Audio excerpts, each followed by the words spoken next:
With Season 3 finally underway, many people are wondering who would win between the Witches of Sin, which were introduced back in Season 2, and of course the Sin Archbishops.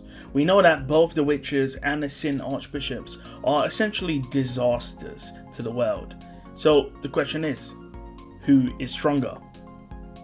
The way I'm going to do this is by doing Sin versus Sin, and I'm also going to talk about what happens if all the witches joined forces and fought the Sin Archbishops. Now, for the sake of this video, I'm not going to be including Satella herself, because Satella would simply win the fight on her own, because she's simply too powerful. So on the Sin Archbishop side, we do have the three gluttony Sin Archbishops, Lewis, Roy, and Lai. We have Greed, which is of course Regulus. We have Capella, which is Lust, Sirius, which is Wrath, and of course Beetlejuice, which is Sloth. When it comes to favourite Sin Archbishops, most of you like Beetlejuice. But if they were versing against the different witches, who would actually win? Tape has answered this in a Q&A. He states, there's a matter of affinity, but before considering if it's between two fellows of the same Archbishop. So what he means there is, say if Echidna, who's the Witch of Greed, versus Regulus, who's the Sin Archbishop of Greed.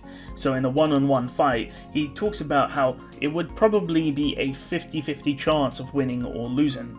However, if it was an all-out war, so essentially the conditions we just spoke about, due to the status of the strongest being, dependent upon the method of fighting, I would become unable to figure out which side would win.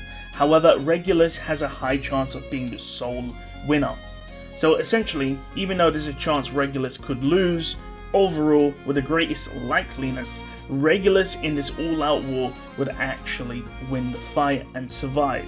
Now let's quickly go back to those 1 versus 1s, because even though Tape said it's sort of 50-50, there's actually more information he's sort of revealed.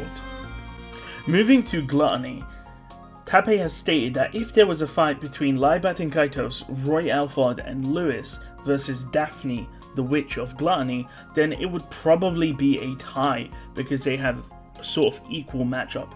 Now, to be fair, in his post, he didn't say if it's 3 against 1, he just said in a matchup of Gluttony. So we can assume that it will be all 3 versus Daphne, which means that this is probably a draw, even though it could go probably either way.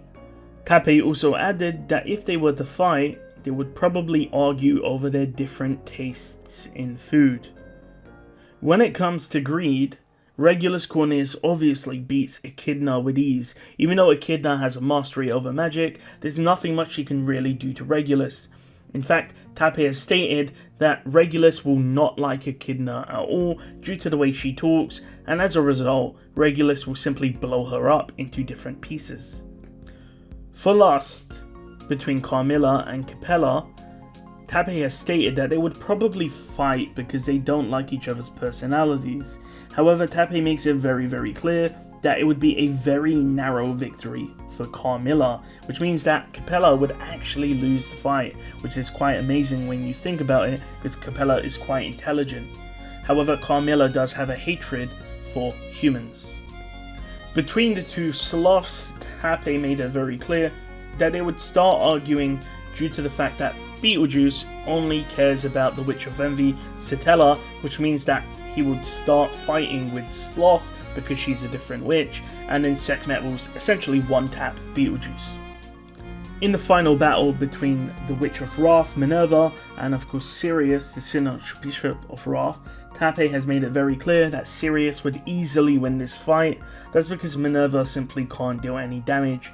However, Tape did state that once Minerva realized that punching Sirius heals everyone in the vicinity, Minerva would follow Sirius around and punch her so that everyone around could get healed. Of course, he's simply joking here because Sirius would simply kill Minerva easily.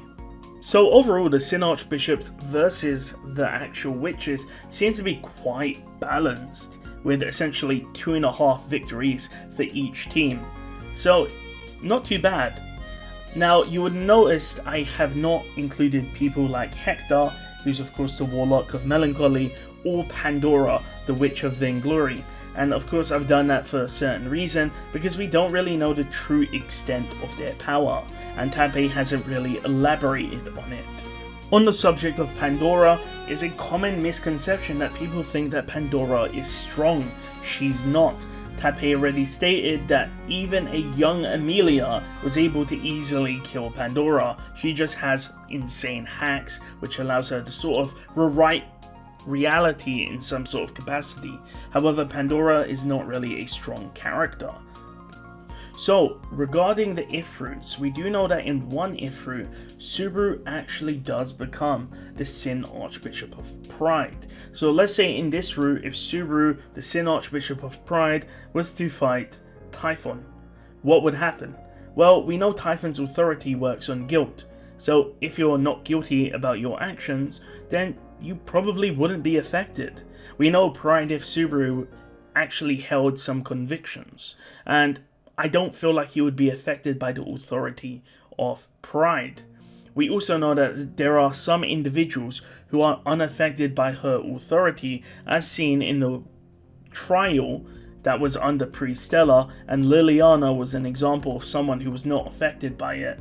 So it means that Subaru would eventually adapt or find a way to get around it, and he would eventually win. In fact, we do know this to be true because Subaru in Pride If essentially destroyed the entire witch cult, so we do know he could beat every single SIN Archbishop, and as a result he'll even beat Typhon and pretty much all of the witches. Now, the final thing I do want to touch upon is of course Isode. Hopefully I'm saying that name wrong. We do know from the leaks in Witch's Resurrection that Isode or Isode was actually chosen by a witch factor. We can also assume from the information that we have been given, Isode, who's an ancient witch, was chosen by a witch factor, and so we could probably assume that she was chosen by a witch factor of Sin, meaning that she should technically be in this competition as being a witch of Sin. However, we know that she's really strong. According to one of the bottom bullet points, it states that Isode is capable of bringing the world to ruin, which means that Isode is extremely strong and should be probably up there with individuals like Sekhmet or Regulus if that's the case. Not only that, she's extremely evil. Now, of course, we don't know what Sin she's a part of, but if she was also on the Witches of Sin side, then maybe Regulus would actually lose the fight, considering Isode seems to be extremely powerful. Now, I know some of you are going to say, why are you bringing up some random phone game? This is not canon. I don't believe so, and the reason for that is because we've seen Tappei make these characters canon afterwards in the main story. We've seen this with Shion and Lilac, and we know that Tappei wants to introduce other characters to the main storyline like Melty and Tiga, and not only that, he just recently made Zerestia canon to the main storyline, so it's possible that Isode or Isode will appear in the future.